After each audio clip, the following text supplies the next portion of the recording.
நீங்கள் பார்த்துக் கொண்டிருப்பது உங்கள் விஜய். குருமுகம் அனதீத்ய பிராகவேதான் அசேஷான் நரபதி பரிக்ளுப்தம் சுல்கம் ஆதாது காமஹ ஸ்வசுரம் அமரவந்தியம் ரங்கநாதஸ்ய சாக்ஷான் த்விஜகுல திலகம் தம் விஷ்ணு சித்தம் நமாமி. விஷ்ணு சித்தர் பெரியாழ்வார்.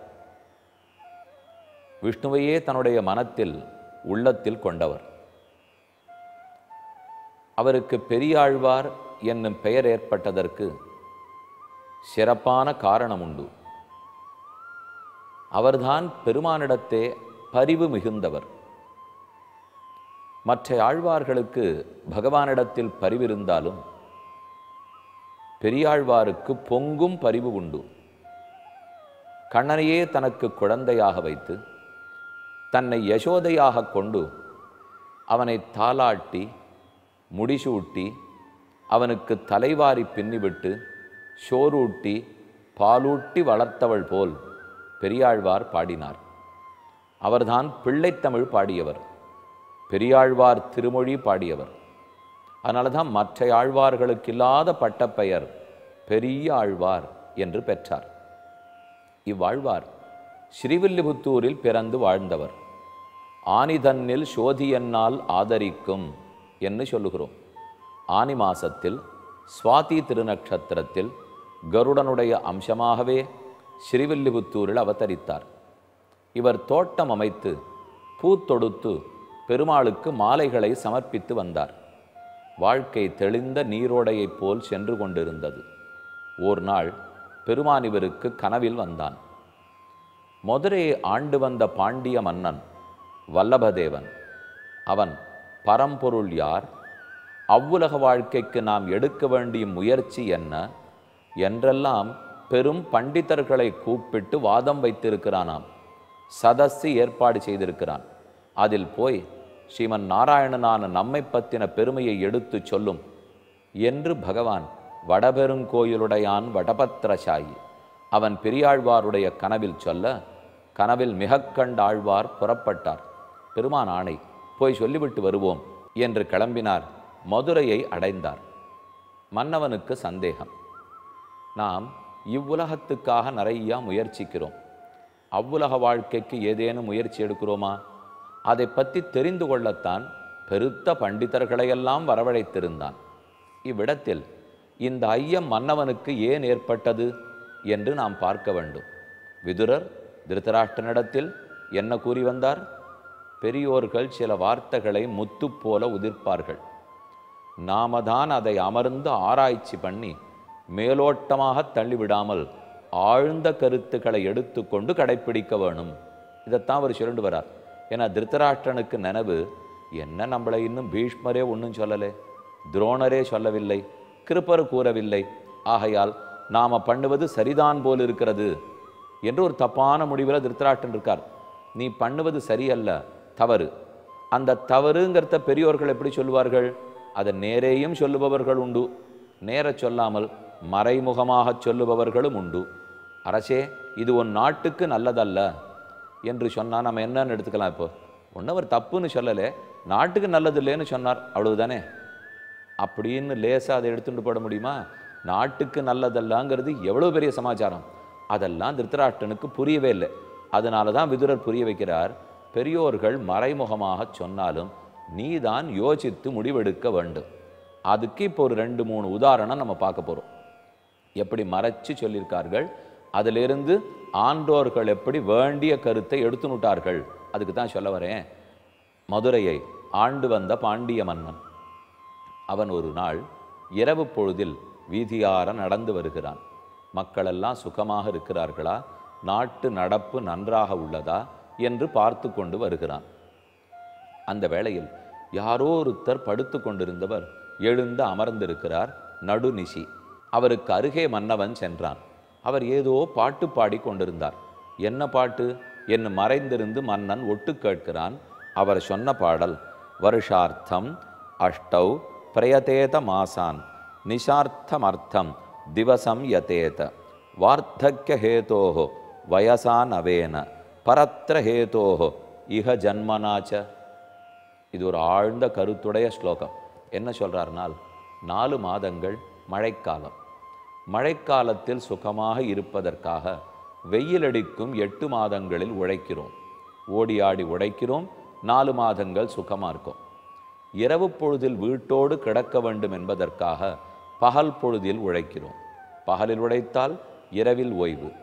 8 மாதம் உழைத்தால் 4 மாதம் ஓய்வு.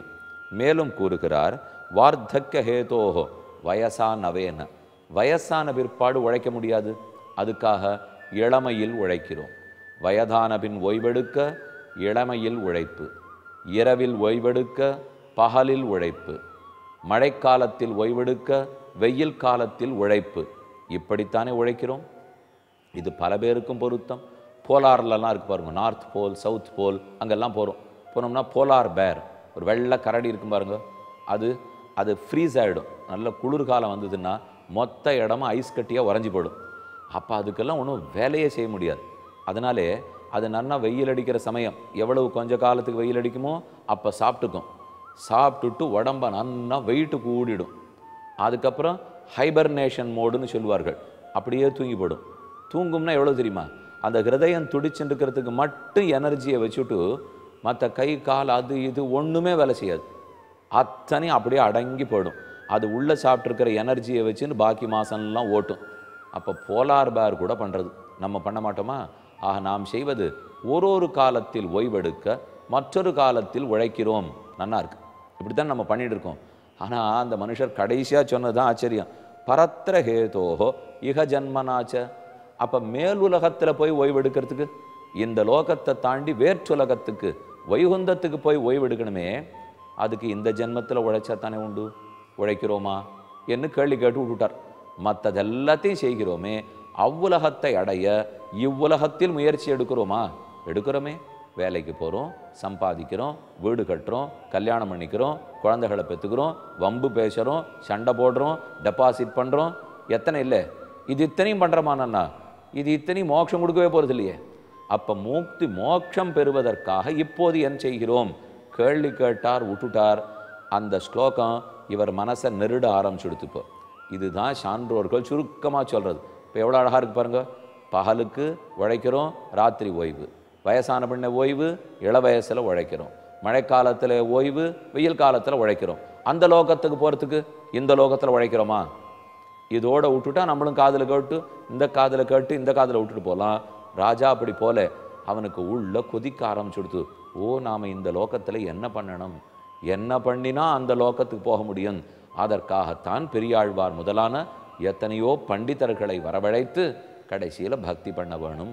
வடபெருங்கோயிலுடையான் ஸ்ரீமன் நாராயணன் திருவடிகளில் பக்தி செய்து முற்றி சரணாகதி அனுட்டித்து பின்பும் பக்தியிலேயே ஈடுபட்டு இருக்க வேண்டும்.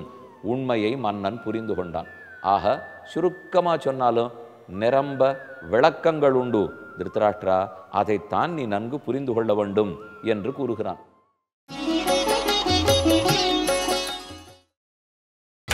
நீங்கள் பார்த்துக் கொண்டிருப்பது உங்கள் விஜய்.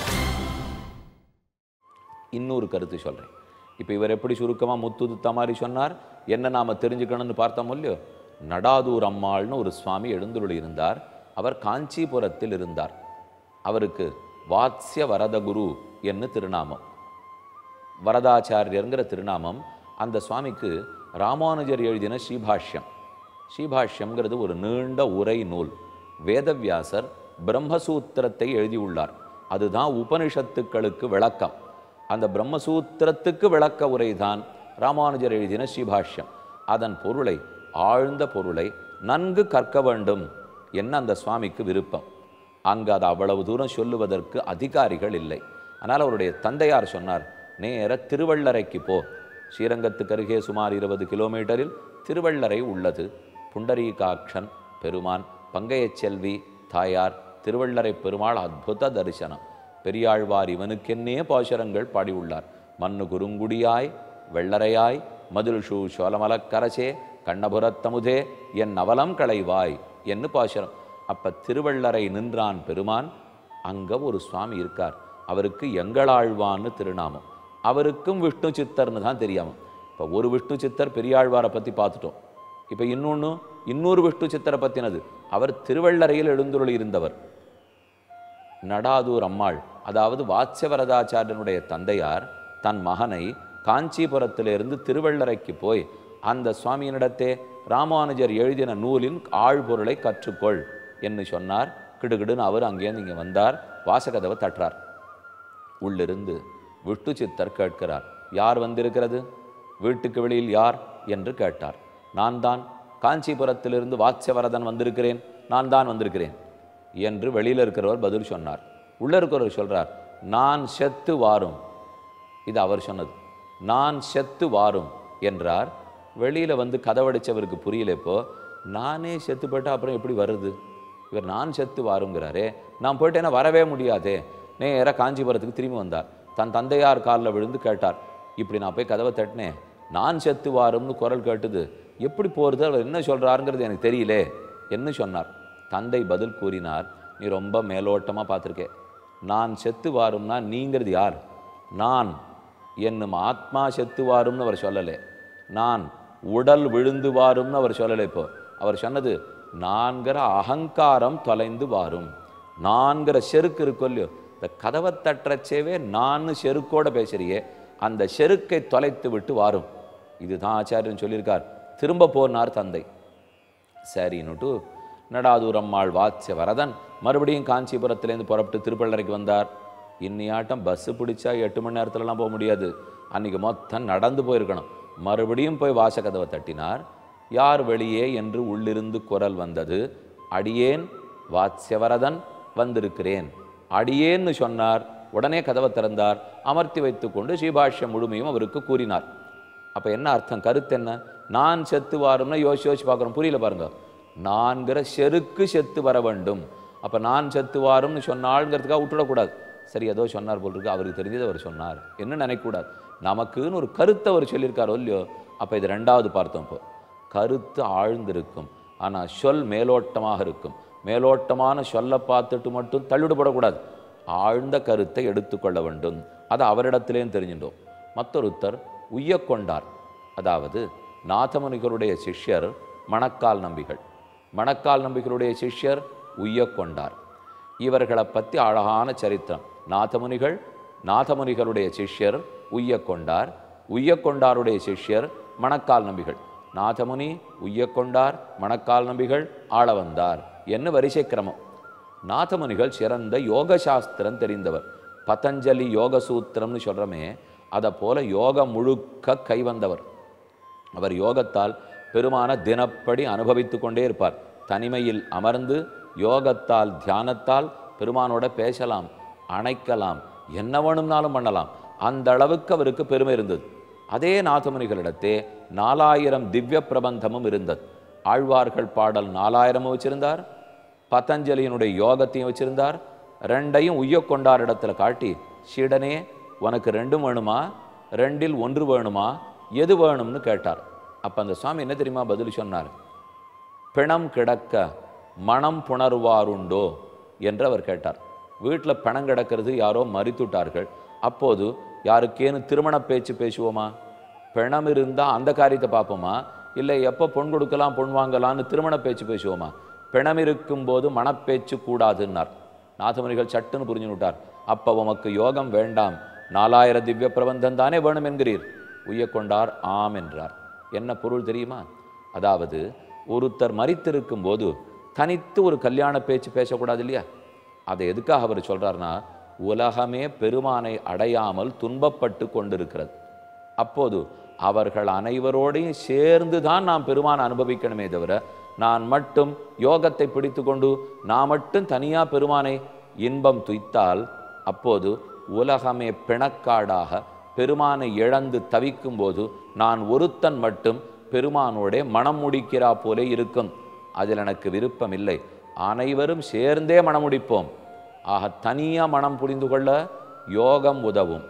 கூட்டமாக பெருமாளோட அனுபவிக்க 4000 பாசுரங்கள் உதவும். ஆனால் அவர் சொல்லிட்டது என்ன? இப்போ பிணம் கிடக்க மனம் புணர்வாருண்டோ, ஒரு சின்ன வரி. அந்த வரியில் எவ்வளவு அர்த்தங்கள் பொதிந்திருக்கின்றன பார்ப்போம். ஆகவே சான்றோர்கள் சுருக்கமாக சொல்லுவார்கள், மறைமுகமாக சொல்வார்கள். நாம தான் ஆழ்ந்து அதை புரிந்து கொள்ள வேண்டும் என்கிற கருத்தை இன்று நாம் பார்த்தோம்.